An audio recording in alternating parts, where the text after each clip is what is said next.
The meeting that we are attending, of course, on labor migration in South Africa here in Johannesburg is very important for the SADC member countries. Some of the objectives that are coming out from the labor migration action plan are very crucial because they help us to strengthen our labor migration policies, and of course our regulatory frameworks.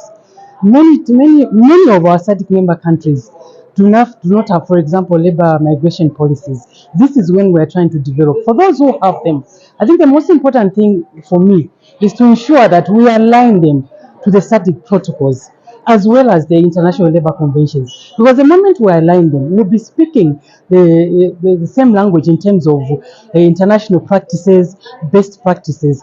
Apart from that, of course, we are also looking at ensuring that workers' rights are protected. As you may be aware, many of our people are around the region working in various countries. And one of the important things that we need to do is to ensure that there's decent work.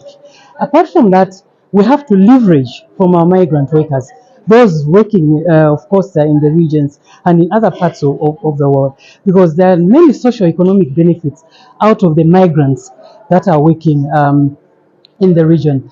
A takeaway, of course, is as we go back, it's important to track progress in terms of the labor migration action plan.